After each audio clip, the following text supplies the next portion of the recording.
squad, welcome back. Hope y'all have been doing well. It is yet another wonderful Thursday evening after class where I have no class the next day, and so I am out trackside. Of course, we have to stop by Inman Yard. We got some intermodal train coming in, some units of power parks up in the distance, but we're not here for any of this midness.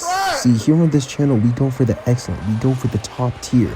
And we won't be finding that here on Inman Yard. Today, rather, we will actually be finding the beauty of the railroad off on the CSX line. Yes, for once, CSX is actually better than NS here. From Inman Yard, we'll go over to where Tilford Yard used to be, at what is now the Transflow facility. Here, under the beam of some beautiful golden hour power, we have some CSX coal train parked here. A little Y&2 duo power action right here. You may notice that there was smoke coming out of these locomotives, and that's because this train is online because a crew is about to get on it. And soon after my arrival, the PTI van came to bring the new crew on for this train.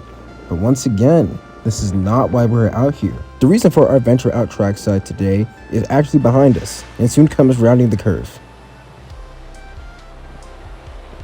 Yes, my friends, your eyes do not deceive you. Off in the distance, we have CSX M542 with the Louisville and Nashville Heritage Unit leading. I believe this was one of the first trains that this unit had led since it was leading the shops.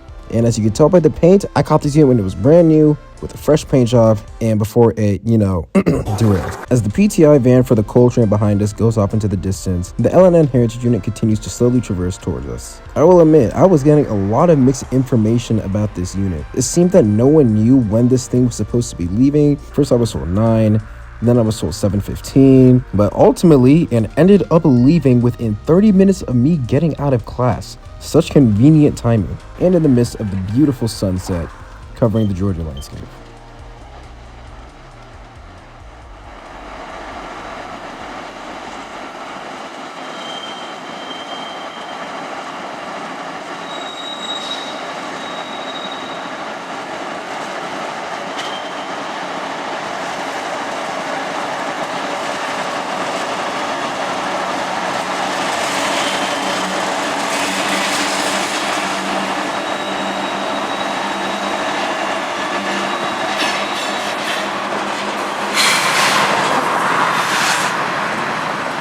If you have an attentive eye, yes, there is someone smoking on the locomotive, literally within 15 minutes of this train embarking on this journey. Like, my God, what are we doing here, my boy?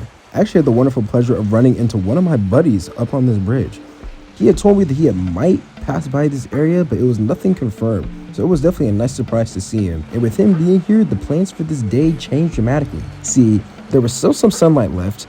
He had a car and I had free time, so we both decided that we would try to chase this train up north on the W&A, which he knows like the back of his hand. So I packed my bike in the trunk of his car and we set up north to first stop at this little crossing that lies behind a neighborhood. You kind of have to have prior knowledge of this area to know that this crossing even exists. Because it's right behind a neighborhood, it is indeed a quiet zone, and it is littered with very friendly signs welcoming all who are in the area. Fortunately for us, our concern has nothing to do with what's across the tracks, but rather what's on it. And soon after our arrival, M542 came rounding the curve, making a ruckus to the tree line.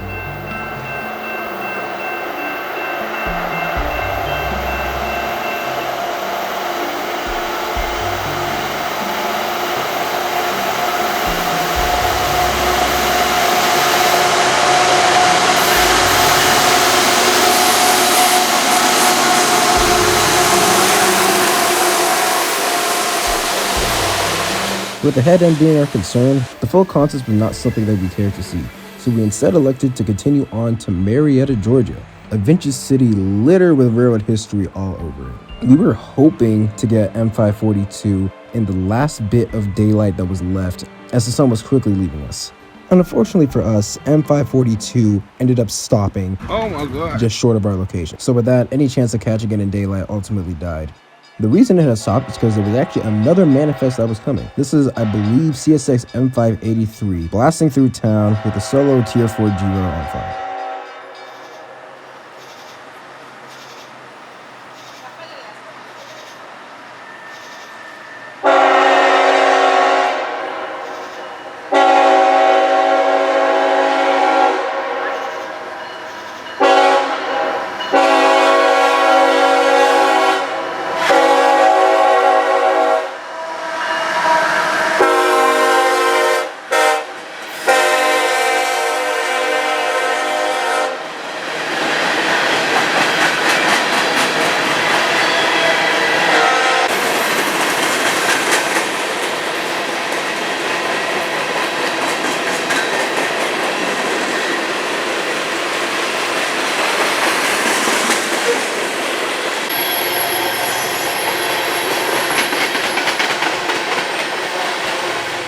I had mentioned before that Marietta has a very rich railroad history, and nothing more overtly demonstrates that than this old steam locomotive that is parked right next to the CSX main line. A close look on the head end of this locomotive reveals that this belongs to the Glover Machine Works, which actually has its own page on the Library of Congress due to being the oldest family-owned manufacturing industry in Georgia. This wasn't a Class 1 railroad or anything, but it was a manufacturer of smaller steam locomotives that were important for local industries. If you go to the Library of Congress, you can see plenty of images of the company's operations, which were in Marietta, Georgia. Though the company is long gone, the legacy of it still remains with this steam locomotive right here, number 81421. An older image of this locomotive, also on the Library of Congress, demonstrates how long this thing has been here. And according to the title on this image, this locomotive was built January 3rd, 1917. Incredible. Yes, this thing is over 106 years old. I actually couldn't believe it. Additionally, a brief history was provided that apparently it was repaired and resold in 1923 before being put up for a final offer in 1931 for just $750. Man, I wish I could buy something like that for $750. Maybe I'll buy the big boy one day, who knows. The age and history of this locomotive honestly fascinates me, and I think it's cool that even in its old age, it is still restored, preserved. We're not running it on the main line, so don't ask, and resting peacefully here as the mainline trains of the modern CSX continues to roll on by.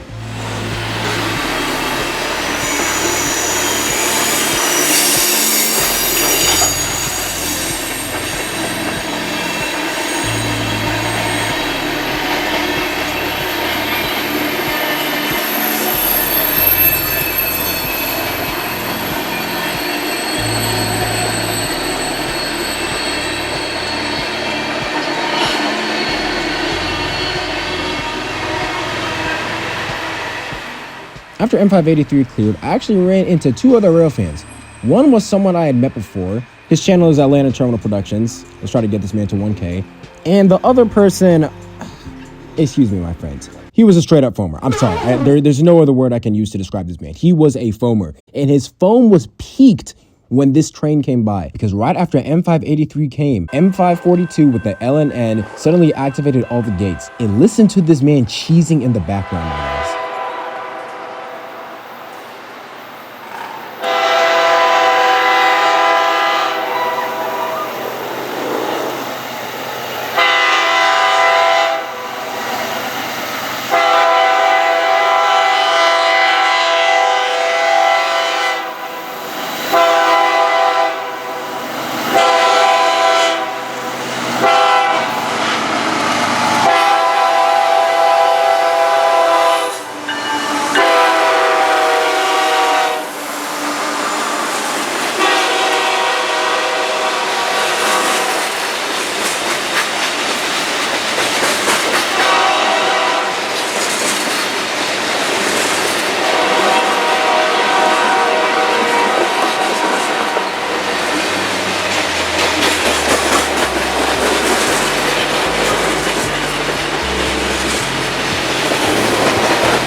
Believe it or not, I actually found this man's video. I'm not gonna put his channel on here because I'm literally roasting him. But if you wanna go look up his video, give him some support. Notable on this locomotive is the fact that it does not have a standard raised letter K5HL horn. Instead, it has some sort of hybrid, which I found to be very nice. A little nice touch to this wonderful evening trackside, getting to see many unexpected friends and a nice railroad history.